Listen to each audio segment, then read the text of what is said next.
So Mystery Theater presents...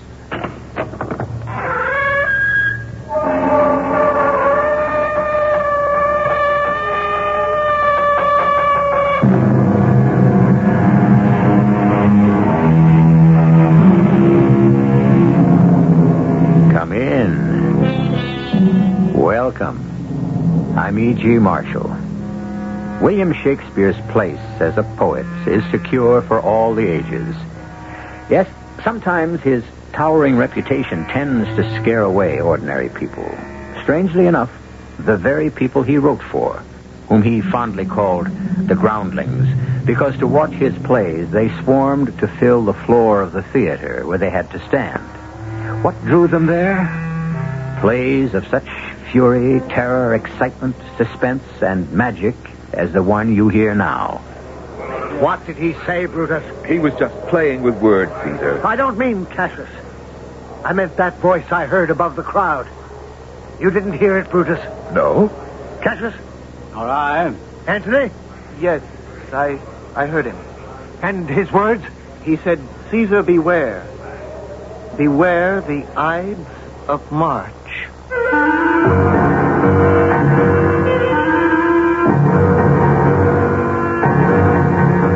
Our mystery drama, The Assassination, was adapted from William Shakespeare's great classic play, Julius Caesar, especially for the Mystery Theater by Ian Martin, and stars Norman Rose and Robert Dryden. It is sponsored in part by Buick Motor Division and Allied Van Lines. I'll be back shortly with Act One.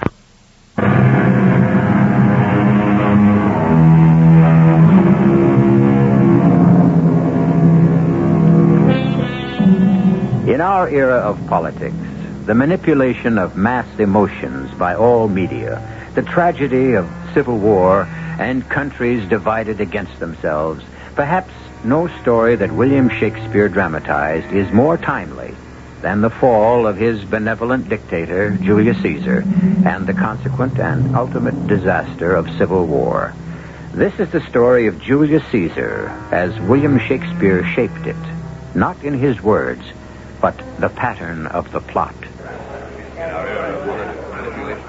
I swear by the time we press through this crowd, the races will be over, Marcus Antony. The people gather wherever you go to show their love for you, great Caesar. I sometimes wish they were a little less faithful. Oh, no, I didn't mean that. Whatever love they have for me, I return to the citizens of Rome. To them, you are Rome. If that's true, then I am theirs. Even Calpurnia claims they come before her in my thoughts. The fate of any politician's wife. Am I not right, Brutus? Wouldn't Portia agree with me? You must ask my wife that yourself. For myself, I dare not. Oh, come now. You men are all the same. Now, there you are wrong. Caesar stands head and shoulders above the rest of us. You see, you are no politician's wife. Ah? What am I, then? A statesman's wife. Or maybe more than that. What did you say, Cassius? I? Only agreeing with you, Brutus. What did he say? Cassius? Oh, he was just playing with words. I don't mean him. I meant that voice I heard above the crowd. The one who shouted at me. They all shout for you. This one could be heard above all the rest. A warning. You didn't hear it, Brutus? No. Cassius? Nor I. Antony? Yes, I heard him. And his words? He said, beware the Ides of March. That's what I heard. Was he a great, huge man with a beard streaked gray and piercing eyes? Yes, I think that one there. Oh, no. What frightens you, dear? I know him. A soothsayer. A man with second sight. Then we should take his first sight from him if he threatens Caesar. Oh. Let's not spoil a festive day. Leave him with his dreams. Besides, he warns of tomorrow. And today, the races are waiting. Come, let us go. Caesar, you are not going to stir from the house tomorrow, just the same. We shall see. Aren't you going to the course, Brutus? I'm not a gambling man like Antony or Caesar. Don't let me keep you, Cassius. No, I want to talk to you a moment, if I may. Why not? We are friends. I hope. Lately, I haven't been so sure, Brutus. Oh, why? Oh, somehow you seem to avoid my eyes when we meet, as if something lay between us. Does it show so openly? Yes. I can't believe it. Can you see your own face? Well, the eye doesn't see itself, except by reflection. It's too bad. What? That you have no mirrors that will reflect not only your face, but the thoughts and the man that lie behind it. What's that? I think you know. I'm afraid I do. They want to make Caesar king. And you want that no more than I do? Not from personal ambition. I have better reasons. What were you trying to tell me before you heard that shout? And what did you mean, except by reflection? That. Him. Caesar. Cassius, I don't know if I like what you seem to be trying to draw me into. Brutus, I must. Today, Julius Caesar administers the state. Tomorrow, he could rule it. And after that, what? Do we make him a god? Tell the truth. Isn't that what worries you? Yes. It should. I am trying to tell you that you are a greater man than Caesar, even myself. Ambition in you, Cassius, beyond all the triumph you've already had as a soldier? I was born as free as Caesar as you were. And I mean to keep my freedom. I'm as good a man and better. Why, one day in full armor, he dared me to swim with him across the Tiber. I plunged straight in and he followed. But halfway across, he was crying out, "Help me, Cassius, I'm sinking." And I had to drag us both to shore. And now, suddenly, he is a god, and I have to kneel to him. Oh, now, Cassius, be fair. None of this has happened yet, and you may easily be starting at shadows. Yet, perhaps. But listen. From the square, some new honors being awarded him. Brutus, the man imagines himself a giant with the world at his feet. And small men like you and me are little better than slaves. The tide of the time. No. Men can be masters of their fates. The fault lies not in our stars, but in ourselves if we are slaves. Brutus and Caesar. Which name sounds better? Write them, say them, conjure with them. Brutus, you are as well loved and respected in Rome. What meat does Caesar eat that he is grown so great? I knew you once when you would have faced the devil to keep your rightful place in Rome. Enough, Cassius. Enough. What you have said. You have said out of friendship. As much for our country as for you. I know that. And in fairness, I will admit what troubles you is heavy on my mind as well. I'm glad my words have shaken you even a little. Not half so much, perhaps, as the worship from the crowd. What have they offered him now? The race is over and he's coming. We'll take our old Casca aside and find out. Caesar looks angry, and Calpurnia pale and worried. And all the rest, even Antony, look shaken. Well, no matter. Casca will tell us all. If you are one of us. Don't push me too hard, Cassius. I need time to reflect. Caesar, why? Why did you not accept? It was scarcely the most opportune moment. Damn my failing. Oh, you give too much of yourself. You need rest. Caesar, what is it? The strangest thought has crossed my mind. I think I would like to have around me only men who are fat and lazy and like to sleep. Cassius there has nothing but muscle on his bones. He's lean and looks hungry to me, like a wolf. Well, surely you have nothing to fear from him. He's a noble Roman and one of us. Perhaps. He never relaxes, cares little for music or plays or games as you and I do. He is what shall I say? A secret man. No. Maybe better. A private man. You don't trust Cassius? I get a sense that he is dangerous. I must get home to Calpurnia. Come on my right side to my good ear and tell me what you think of Cassius.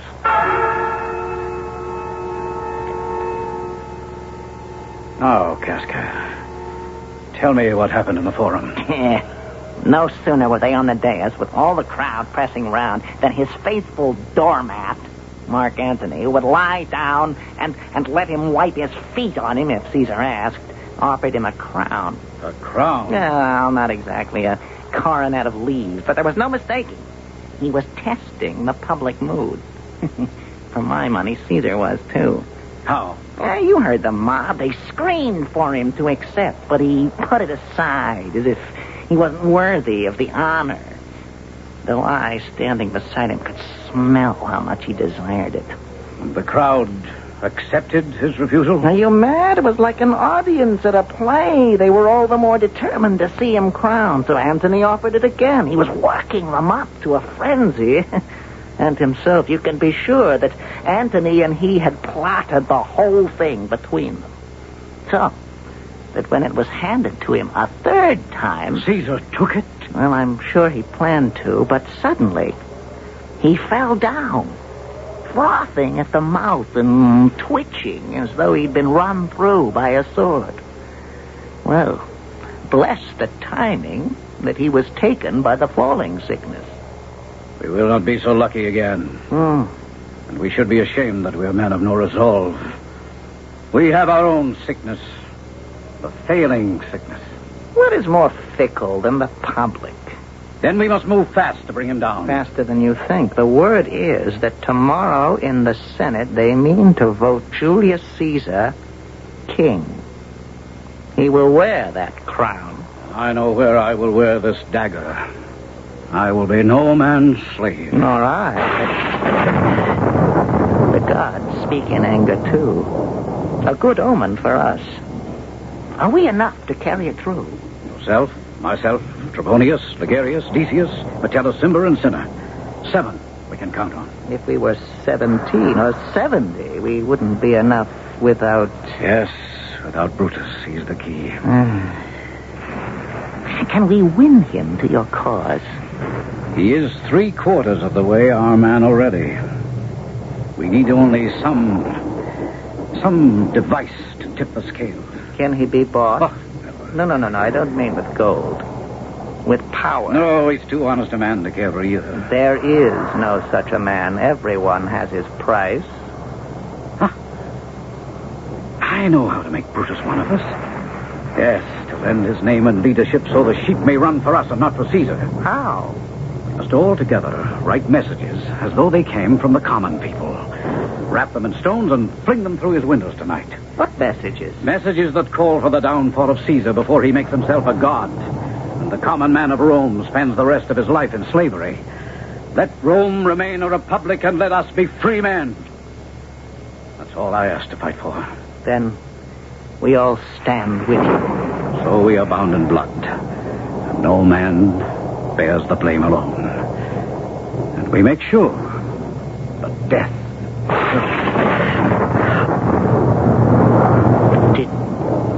Did you see and hear that? See what? Above the Capitol. All shimmering with fire about him like a halo, and great forked bolts of lightning shooting from his hands. The soothsayer, pointing toward Caesar's palace. Soothsayer? The one who cried out to Caesar on the way to the races, beware the Ides of March. I didn't see him. I'm less superstitious than you. But I will take it as an omen. Tomorrow. Tomorrow is marked for Caesar's fall. The gods themselves demand it. We are only the instruments of his revenge. Well, then we'll meet at daybreak before Brutus' house. And if I know my friend, who by then must think the people as well as us have condemned Julius Caesar, then he will lead us to the assassination.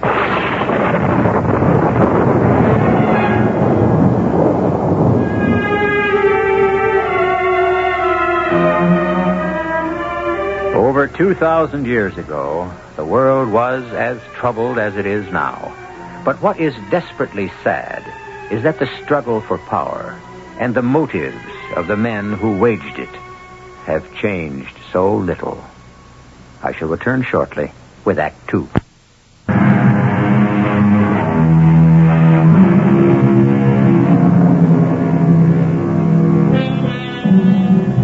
The night before the prophesied doom of the Ides of March, the elements provide a fit setting for the gathering storm. That 15th of the month, the city of Rome is racked by a wild electrical storm. A storm that disturbs everyone's sleep.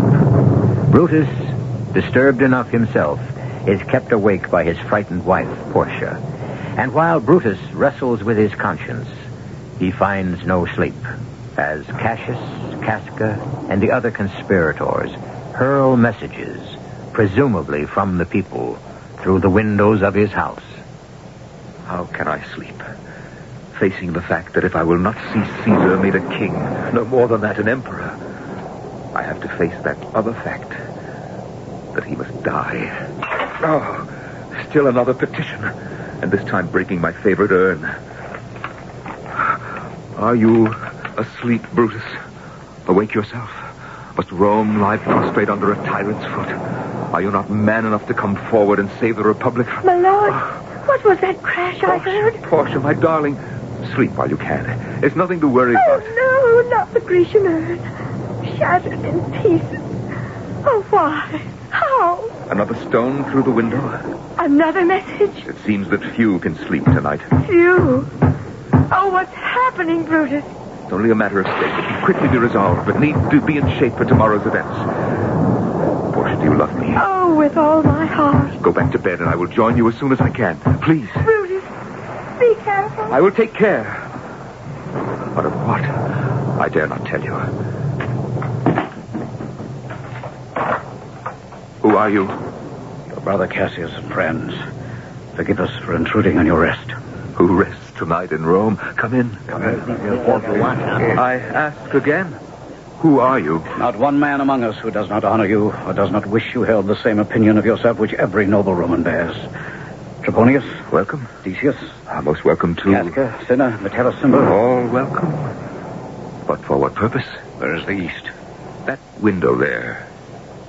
Then look beyond the storm, Brutus. A new day rises. The Ides of March. Cassius, come aside with me a moment. I want to talk to you. Excuse us, gentlemen. Cassius, what brings you here in the middle of the night? I think you know. Caesar. Yes. Would all these stand with us? If you were with us?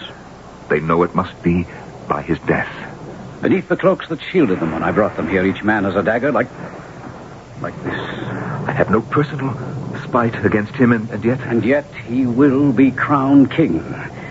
It's his ambition that we destroy, not the man himself. Before the serpent's egg is hatched, it must be crushed.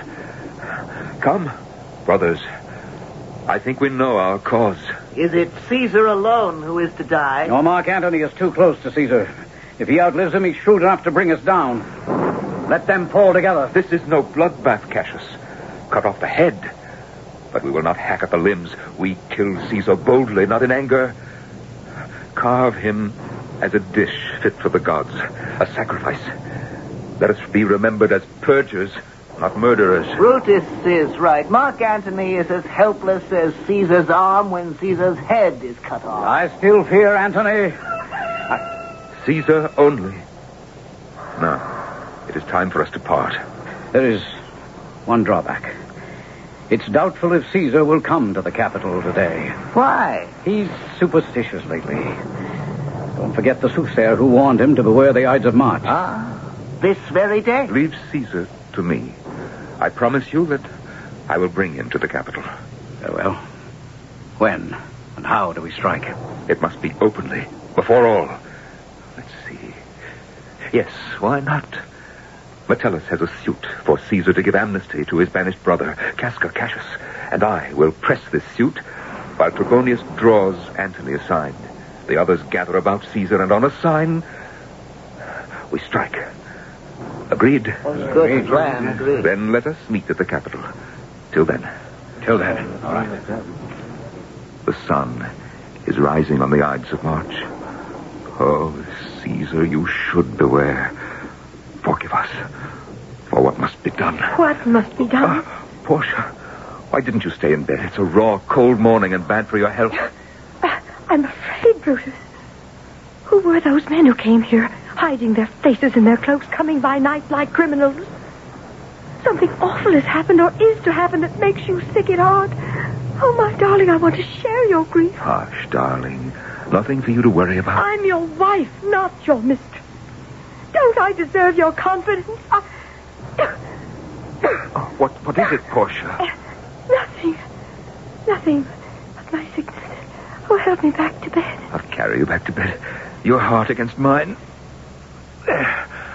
Oh, you are the dearest thing in life to me. Accept my honor. Perhaps after all, I don't want to know. Oh, Brutus, take me to bed. And let us try to get some sleep. Sleep. I wonder if anyone in Rome sleeps sound tonight.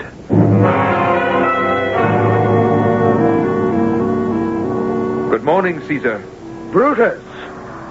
What are you doing up so early on this miserable morning? I came to walk you to the Senate House. God, what a night this has been.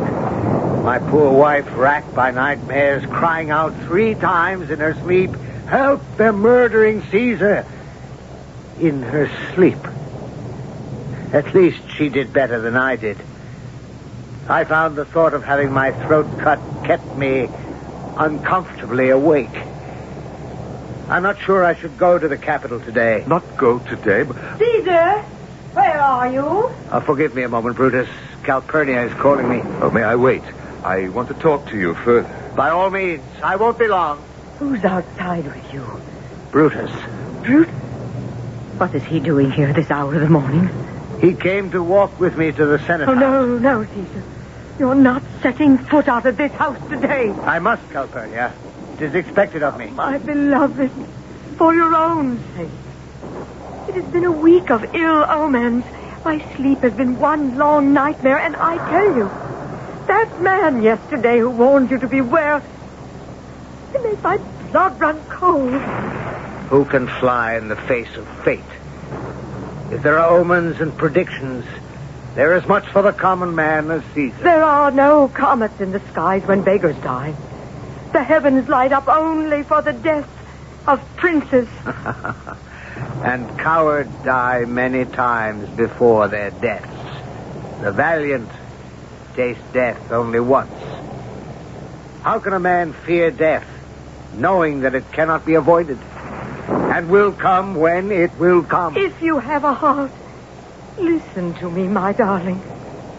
Well, to please you then, I will stay home. Oh. Come, let us tell Brutus. He can carry the message. Good morning, man. What, Caesar? You're not dressed. It's getting late. I am not going to the capital, Brutus. Will you tell the senators that I cannot come today? Perhaps I should say, dare not. No, both are false.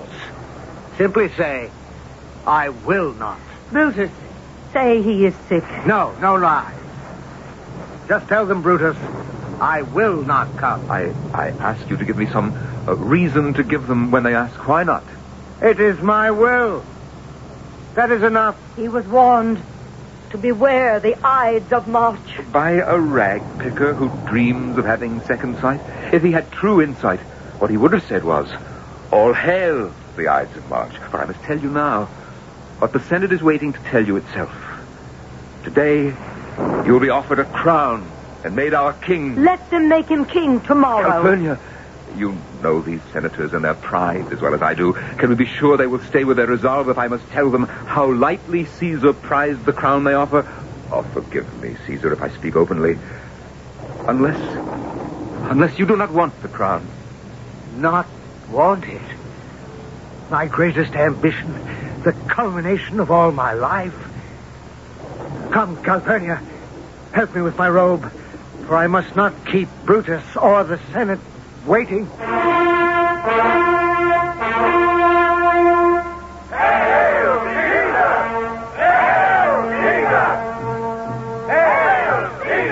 And to you, my fellow senators, all hail. Well met, friend Cassius. And you, good Casca. Where's Antony? I believe he has some business with Trebonius. Where is... Oh, yes, I see. It must be very intriguing from the way they have their heads together. Cassius, are we all ready? Yes.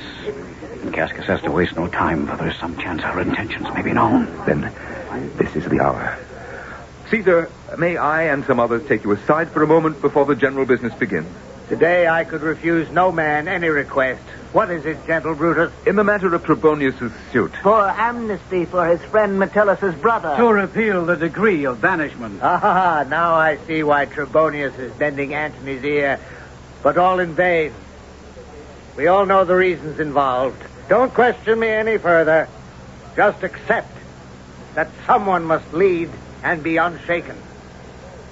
Why else do you pick me for the honor you intend? Caesar. No, Casca, no more words. Then my hand shall speak for me. And me! Cassius, Ligurius, Metellus, Decius. Oh, even you, Brutus. Liberty! Freedom! Tyranny is dead! Proclaim it in the streets! Come go to the common pulpits and cry out, liberty, freedom, and equality! Senators, have no fear. What's done is done. Ambition's debt is paid. Where is Antony? He's approaching now. Brutus, don't trust him. Leave it to me. Is he dead? Antony, ambition is the most deadly of all diseases. And Caesar was infected. Do you doubt it? If you assure me so. Who doubts Brutus's word? But he was my friend, let me say it openly. If you think that I bear the contagion too, then kill me now. Brutus. Our quarrel was with one man only, and his ambition. If you are one of us and wish to protect the Republic, then give us your hand. Let us all dip our hands in his blood, and then forswear each other. Well said. I make only one request. That as a friend, I may say a few words from my heart about him at the funeral. That is only fair. And unwise. Hush. First, let us go and state our case before the Senate, and explain why what has happened had to be. The rest will wait for the future to exonerate us. Oh, mighty Caesar, do not lie so low. You will be revenged. Oh, pardon me, you bleeding piece of flesh, that I am meek and gentle for the moment with these butchers. Our time will come when every knife wound in your body will open like a mouth and cry for justice. Cry more than that. Cry havoc and let loose the dogs of war! The tragedy of history, as Shakespeare knew, and the world can never seem to learn, is that violence only begets more violence. I shall return shortly with the final act.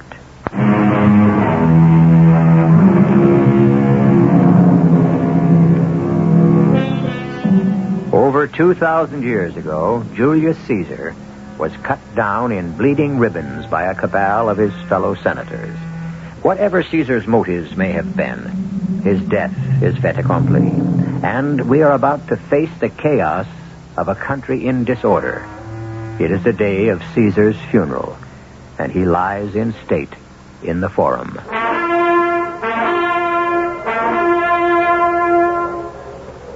Brutus, I hope you know what you have done to allow Antony to speak at his funeral. I shall speak first, and reason will and must prevail. Hush. Greetings, Antony. To you and brave Cassius. We welcome your eulogy over Caesar's body, but remind you that for the sake of the Republic, you must not blame us, though you will, as a friend, speak all good of Caesar. You may speak fair, Antony, but do not try to stir the passions of the crowd. Cassius, I am a soldier, not an orator. I only pay my respects to the dead. Well spoken. I can only hope my eulogy will do him justice.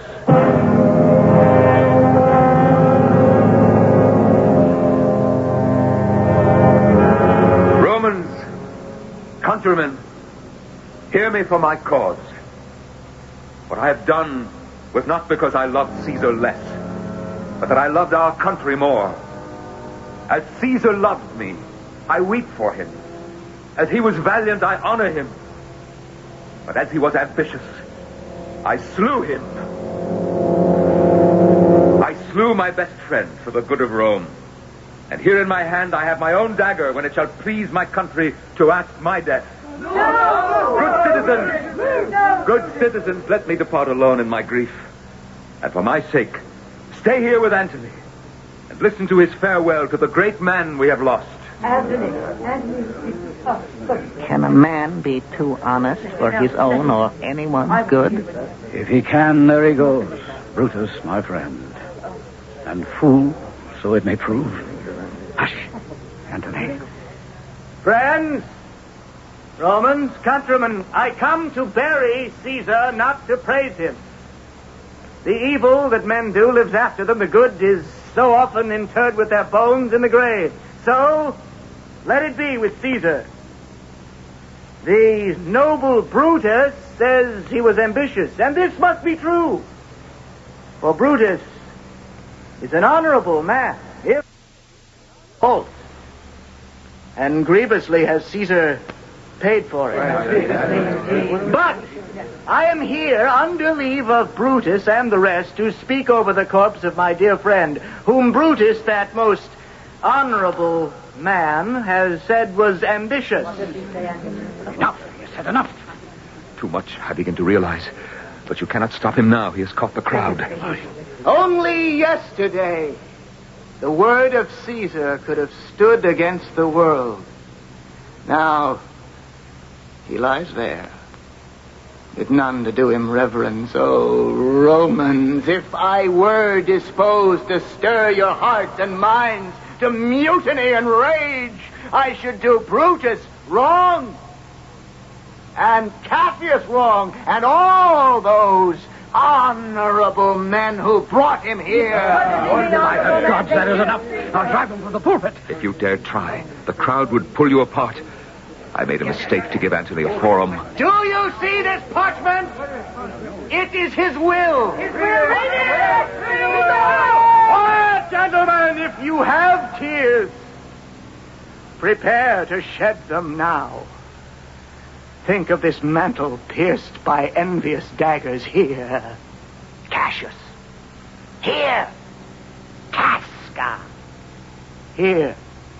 The unkindest cut of all, where Brutus, whom Caesar dearly loved, ran him through with a mortal blow. Why? For ambition! To save you against power, a tyrant, a dictator. Now, then, I read. Here is his bequest to what he loved best of all. You, the citizens of Rome. To every single one of you, he leaves 75 drachmas. To all of you, he leaves his private walks, his arbors, orchards, everyone this side of the Tiber, to you, and to your heirs forever, to walk abroad as free men. Here was a Caesar. When will there come such another?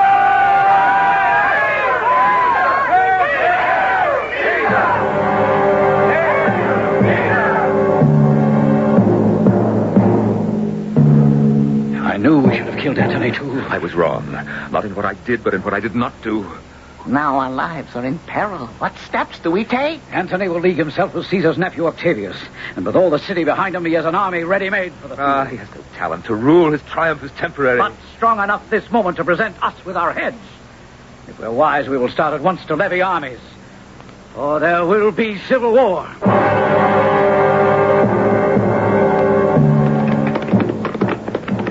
Brutus, my brother, you have wronged me. I do not wrong my enemies. How could I wrong a friend? You have condemned one of my men for taking bribes from the Sardinians. I have? In times like these, we cannot question every man's honesty if we have need of him. At any time, I can.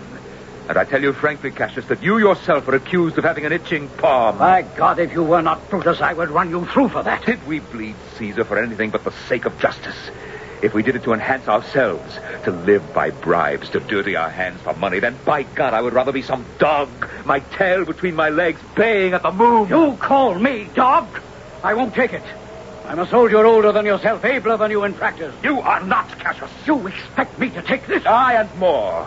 When Caesar lived, he would not have dared move me like this. You wouldn't have dared tempt him like this. Don't count too much on friendship. You may drive me to do what I may be sorry for. You have done things you should be sorry for. I sent for gold to pay my legions, and you denied me. Oh, a misunderstanding. A fool brought my answer. If you believe me so false a friend, then here, take my dagger and strike as you did at Caesar. For now I know when you hated him most, you still loved him better than Cassius. Sheathe your dagger. Be angry when you will. Do what you will. And I shall pass it off with a laugh. Oh, Brutus, forgive me. Can you not remember I was born with my mother's temper? Then, if we quarrel again, I'll blame it on your mother. Come, give me your hand, old friend. And my heart. I have need of both. I never thought I would see you so angry. Now you find me sick of many griefs. Most of all, Portia is dead. How did I escape your killing me when I angered you so? How? What had I left her to live for? She saw the end more clearly than we. What end? Why, that we die in battle. We are outnumbered and hemmed in. Well, let us see that tomorrow. All things look better with a good night's sleep.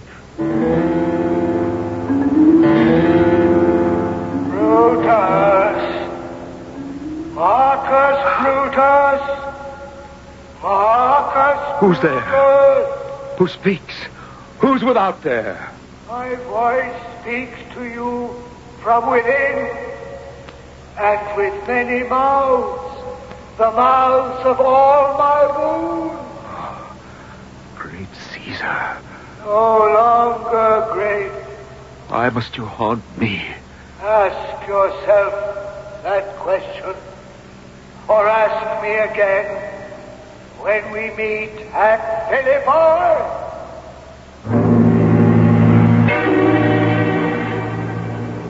We must march on Philippi, Cassius. I don't agree. There is a tide in the affairs of men, which taken at the flood leads on to fortune. We must sail with the tide or lose all. Or lose all sailing with the tide. This day, one way or another, will end what was started on the Ides of March. On to Philippi!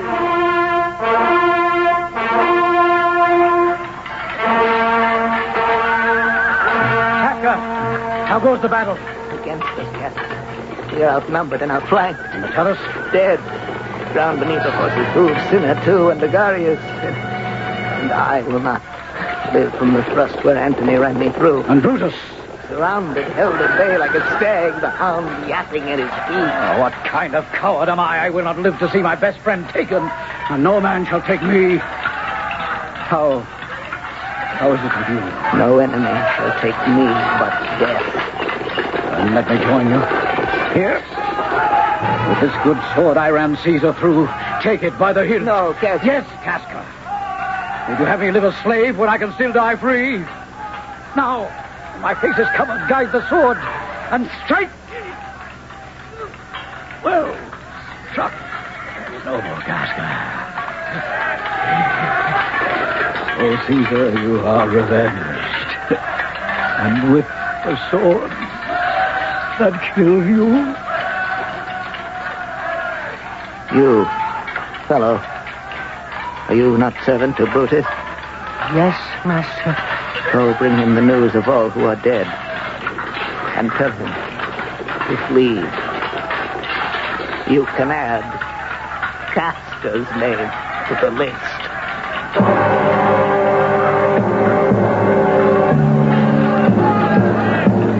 All gone, Stotto. By your leave, sir. Ligarius, Decius, and Trebonius, too. Only I am left. I've learned too late that great ends never justify small means. Wait for me a moment. I have business in my tent. Marcus Brutus. Marcus Brutus. Is it you, Caesar? Yes. We meet again at Philippi, as you promised. Have you come for me? All the rest have fallen, as I did. Oh, forgive, Caesar.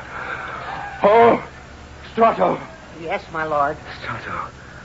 By this paper here, I make you a free man. A life for a life.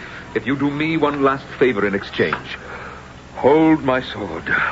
Oh, no, my lord. Hold it. Steady and true, while I run upon it, as you love me. I could not do it for less than love. Then, steady. Oh, my... Oh. Caesar. Now be still. I killed you, not with half so good a will.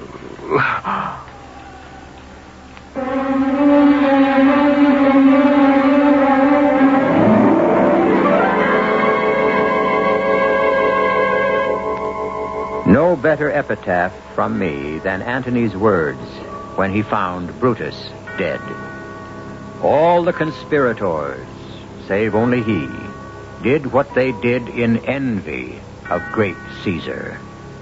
This was the noblest Roman of them all. I shall be back shortly.